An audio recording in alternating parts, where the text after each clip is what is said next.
Hi everyone, welcome. My name is Adaku Parker. I'm the owner of Dovetailed, and today I'm filming in Hochanda Studios in Peterborough.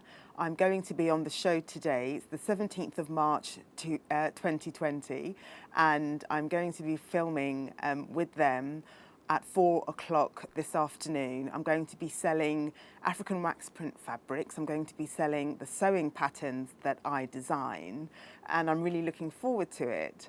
So some of you may know that I own a company called Dovetailed. I sell African wax print fabrics. I design sewing patterns, and I also sell sewing supplies. In addition, I run workshops from my studio in East London. And as if that wasn't enough, I've also got a book coming out in the summer called Sewing with African Wax Print Fabric. I'm very fortunate to be working with publishers on this book. It's been a lot of work, and we are looking forward to putting that into print and having that ready for the summer. It is already available to pre-order on Amazon, and thank you to everyone who has already pre-ordered on Amazon. So what I'm going to do today is to quickly show you how to attach bias binding. So what I've got here is a size 12 in the Priscilla sewing pattern, which I have cut in sparkles and stripes. I don't know how well you can see that, but what I'm going to do is I'm going to use some black bias binding. I'm deliberately using a contrasting, well I say contrasting, it was meant to be contrasting, but of course this bit's black anyhow. Anyhow, there we are, never mind. You should still be able to see it. What I find sometimes when demoing is that if I use the exact fabric that the garment is made up in, it doesn't always show up that well when you're trying to demonstrate to someone how to do it. So this is shop-bought bias binding, if you haven't seen it before. What it is fabric that's cut on the bias. When we say that fabric is cut on the bias, we mean that it's cut at 45 degrees to the selvage. Fabric at that angle has its most stretch. So what you can see, for example, on what I'm wearing the Megan tunic, and I've made this up in teardrops on red. You can see that I've got bias binding here on both sleeves, contrasting, and I've also got bias binding on the neckline. The stretch in bias binding means that when you're sewing on the curve, which you will have on either a neckline or a sleeve, is that it allows the fabric to easily sit on that curved area. It's much harder to do that if you're using fabric that's cut in either the straight grain or the cross grain, because it doesn't have that stretch. So what I'm going to do is start attaching, and I hope you can see this. So I'm going to start with a sleeve. The fabric is facing right side up. I will open up this bias binding. I hope you can see that. They're essentially, it's folded into four, because you've got this part that's flat, these two parts folded over, and then essentially when you have finished, it will look something like this. So open it up, turn it under here by about 1 centimetre or so, because that will mean that when you have finished sewing this area, the raw edge here is hidden. So I'll turn that over, and I'll line it up, I think, immediately with the seam on the sleeve. So this top seam here, I'm lining it up there, and then I'll get my pins. And I will pin, and you can see that I'm lining up the raw edge, a raw edge of the bias binding with the raw edge of the sleeve.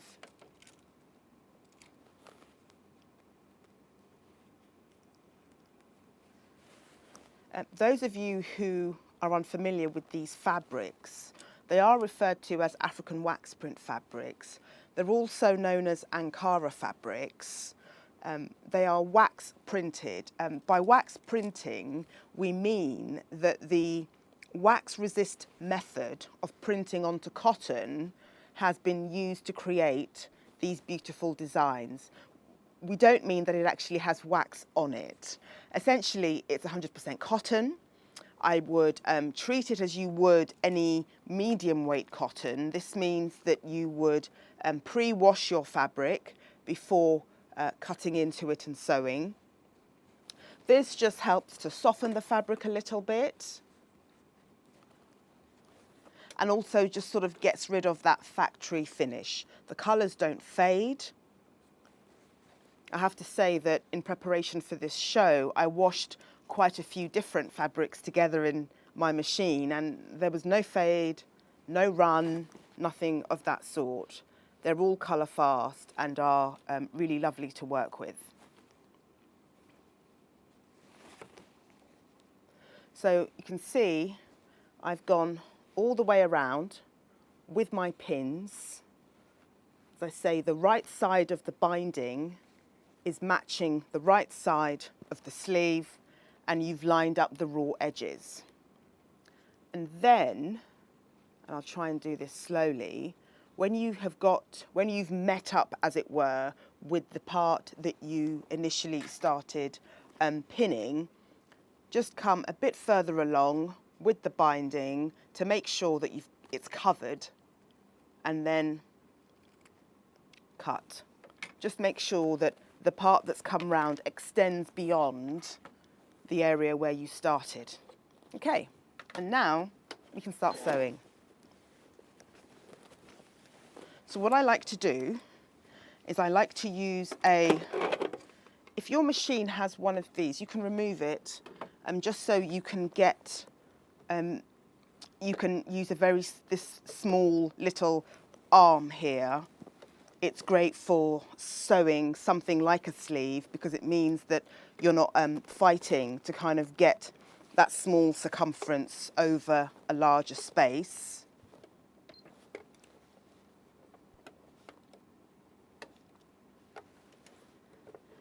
Take your threads out to the side and line up the needle so that it points in.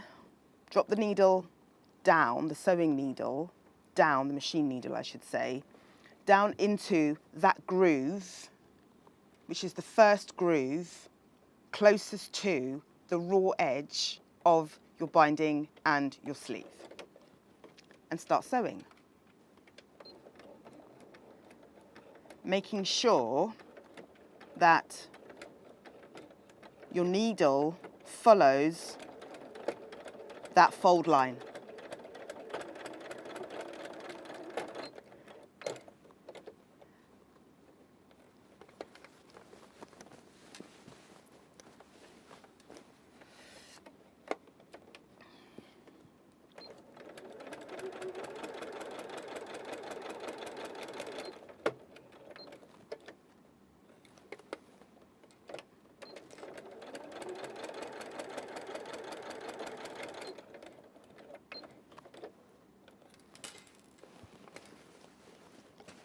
Bias binding is obviously something that you can make yourself. It doesn't have to be bought from the shop. If you have scrap fabric, you can make a contrasting bias binding in that fabric, or you can make the bias binding up in the fabric that you're making up your garment in. What I like about the shop-bought one is it just really adds, I think, a lovely sort of pop of colour to these fabrics.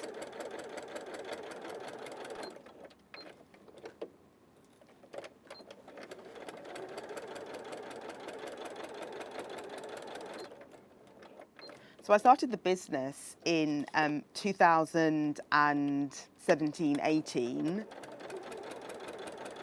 having taken a number of evening classes in textiles.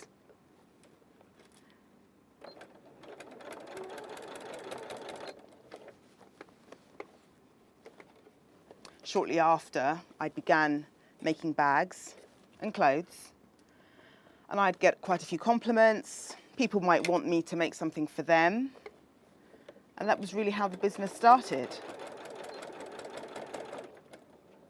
So what you will do when you get to the end, I'll just take it out so you can see. What you'll do when you get to the end is make sure that you line up the fold as you come around the circumference, back stitch, and you finish that. The next thing to do is to trim down this seam, because what that means is that when you eventually come, the next step after that will be to fold this over like this, and then top stitch from the top here, encasing that raw edge and catching this other side, therefore making your bias binding and finishing it off with a nice neat finish. But before you do that, what I quite like to do is to trim down this seam, because it just means that there's less bulk as you come to hide this seam, if you like, and as you then come to finish off your bias binding.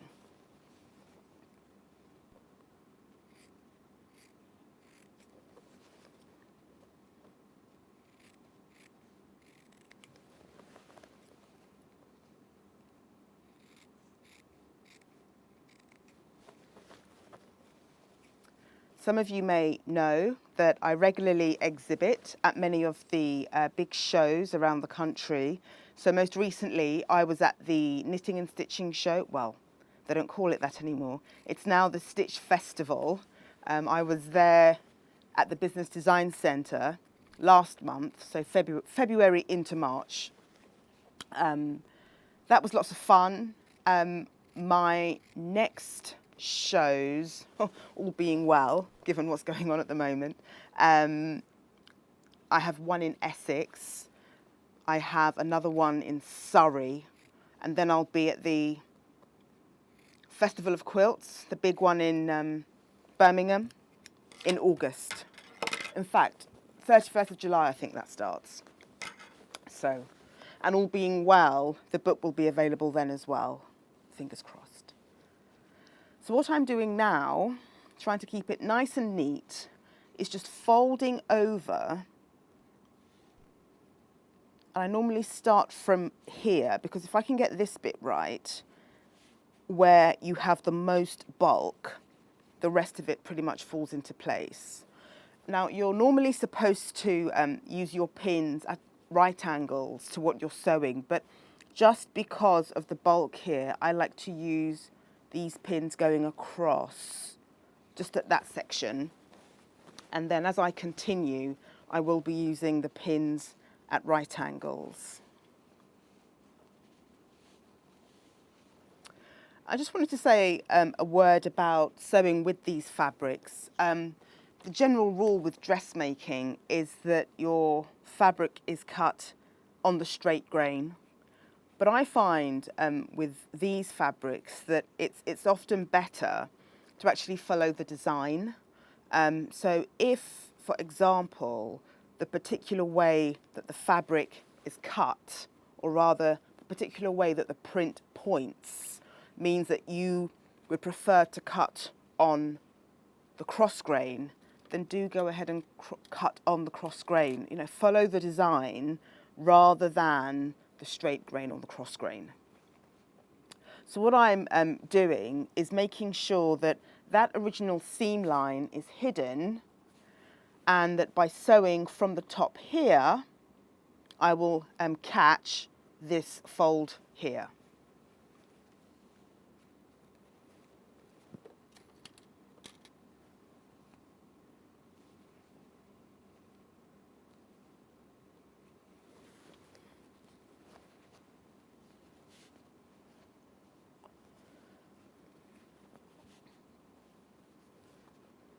So there are 3 sewing patterns that I currently sell. The one that I'm working on at the moment is the Priscilla. It's a really easy sew. It doesn't have any fastenings, buttons or zips. So it literally sort of, you'll put it on over your head without having to worry about buttons or fastenings. And it's finished with bias binding. It's 2 pieces, one for the front, one for the back. The sort of thing that, you know, you could sew up in a day or less. So if you had something that you were going to on that day, you could sit down to sew and finish it in one day, if not less.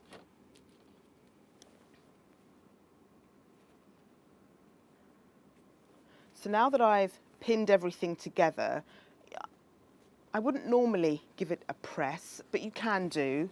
You can give it a press if you think it needs it. So back to the machine. And I'm going to line up my needle with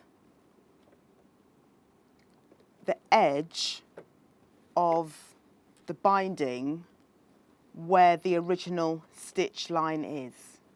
I hope that makes sense.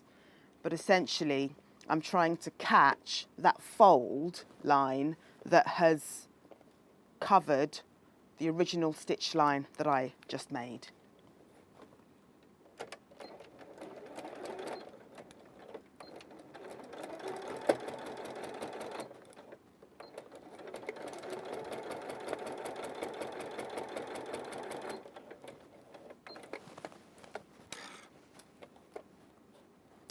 My other sewing patterns include the Megan, which is what I'm wearing. It's a tunic dress. It has patch pockets on the front, and again is finished with bias binding. Again, another really easy sew. But more than that, what I love about these patterns is that they really allow you to make the most of the fabric. You know, I really think that the fabrics, or rather the patterns or prints of these fabrics, should really sing. There are a lot of sewing patterns that just have so many pieces that they really cut into these fabrics and, you know, cut the design away. When I thought about designing sewing patterns, it was really important to me that I designed them with the fabrics in mind, so that they would make the most of these beautiful fabrics. And my third pattern is a skirt. It's an elasticated waistband skirt, a skirt with an elasticated waistband, inseam pockets, really large inseam pockets, because everything has to have pockets, doesn't it? Can't have a skirt without pockets. Another really easy sew that also does wonders for these fabrics. So I'm not sure what the best way is of holding it up, but look at that. Doesn't that look so lovely? So professional. I suppose it's quite nice that I've only done one, so you can compare it to the other one. So that would be your finished sleeve, and really as simple as that. You can turn it this way. It looks really neat, really professional in terms of its finish, and that is how you install bias binding. You would repeat that for the sleeve, and for the other sleeve, and for the hem on this top, and then as well as the neckline. So thank you very much for watching. I hope you enjoyed that. Do subscribe to this channel and like this video, and also leave any comments below. And visit hochanda.com for more information. Thank you so much. Bye.